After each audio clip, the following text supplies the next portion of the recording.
conquers all. But what happens when love meets pressure? The pressure of bills, of parenting, of work, of unmet expectations. Welcome to a space where healing meets purpose. This is your occupational therapist in action. Two people once in love, now barely talking. A family sharing a roof, but not a heart. Today, we are going to open the door on one of life's hardest subjects: family, relationships, and marital problems.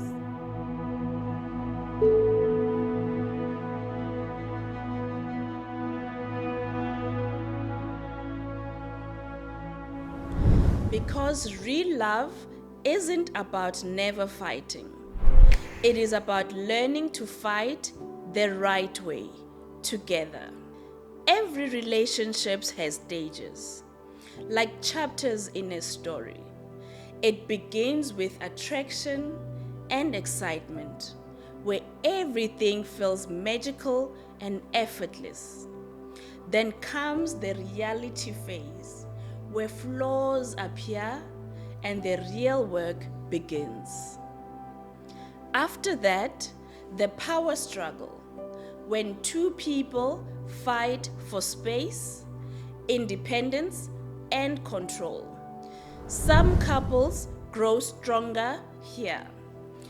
Others start to drift apart. The truth is, love does not disappear. It changes. And every stage tests how deep that love really runs. Common challenges appear: communication breakdown, financial pressure, parenting disagreements, or simply growing apart. And when work stress follows you home, it just does not affect your mood. It affects your marriage. When one partner brings exhaustion to the table, the other might feel neglected. When one needs space, the other might feel abandoned. The dance of misunderstanding becomes delicate and often unspoken. Healthy relationships are built on awareness. Unhealthy ones on assumptions. And what many forget is that our cultural background silently shapes what we expect from love. Whether it is who cooks, who leads, who sacrifices, culture teaches us roles long before we choose our partners. And sometimes those roles clash with reality. The bridge between two hearts is communication. And when that bridge cracks, everything else follows. Real communication is not about talking. It is about listening to understand, not listening to reply. That is what we call active listening. It is listening with empathy, hearing not just words, but emotions. Then comes assertiveness, the courage to express what you feel without attacking or withdrawing. Assertive says, "I need this." Aggressive says, "You never do this." The difference? One invites healing, the other builds a wall. And when conflict comes, because it always does, learn to pause before reacting.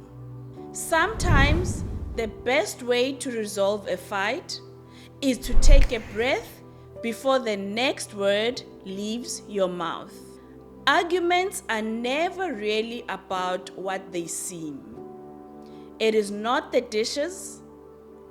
It is not the tone, it is the unmet need underneath.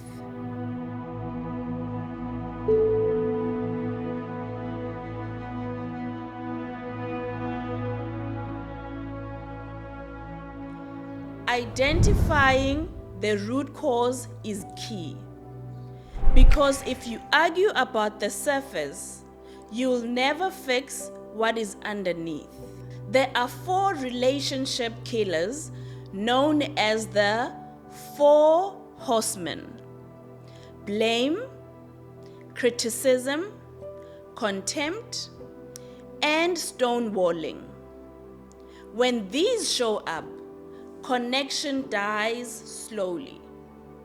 So before you speak in anger, step back, cool down, collect your emotions before you aim them. Love does not mean avoiding conflict. It means learning how to fight fairly. A strong relationship is not built on constant romance. It is built on emotional safety, trust, intimacy, appreciation.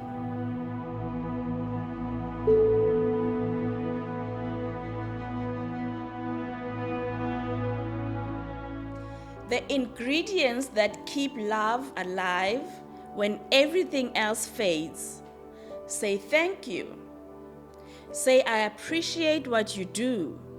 Small affirmations rebuild bridges faster than gestures. And don't confuse time spent together with connection. You can sit next to someone every day and still feel alone. Quality time is about presence, putting your phone down and turning in to the soul next to you. And remember, we don't all love the same way. Some feel love through words, others through touch, and some through service or quality time. These are your love languages. Learn your partners and speak it often. Modern life demands more than ever. And somewhere between chasing success and raising families, many lose balance. Career and family should not compete. They should coexist. Sharing roles is not about who does more. It is about teamwork. Parenting, cooking, caregiving, none of it fall on one person's shoulders. And when caring for children or elderly parents becomes overwhelming, remember, burnout is not love. You cannot pour from an empty cup. Every family faces storms: infidelity, financial pressure, infertility, loss, blended families, in-law conflicts. These moments test not just love, but forgiveness. Rebuilding trust after betrayal takes time, but it starts with honesty and consistent effort. Money stress can divide couples faster than anything, unless you treat it as a shared problem, not a personal failure.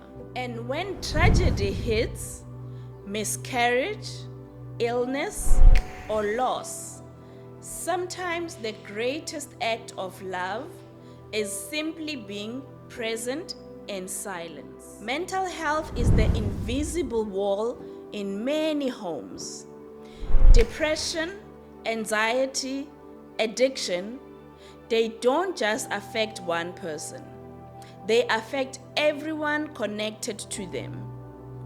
Supporting a partner through illness or trauma takes patience, empathy, and boundaries. And if you ever find yourself in an emotional or physical abuse, remember, love should not hurt. Seek help. You are not alone. A healthy relationship should help you grow, not shrink. Sometimes, despite every effort, things fall apart. Separation does not mean failure. It means two people choosing peace over constant pain. Divorce is not the end of your story. It is the start of healing. If children are involved, co-parent with respect. They don't need a perfect home. They need two parents who are present, who love them, even from different places. And as you move forward, remember, endings are not always tragedies. Sometimes they are the beginning of rediscovering yourself. Family and relationships are not about perfection.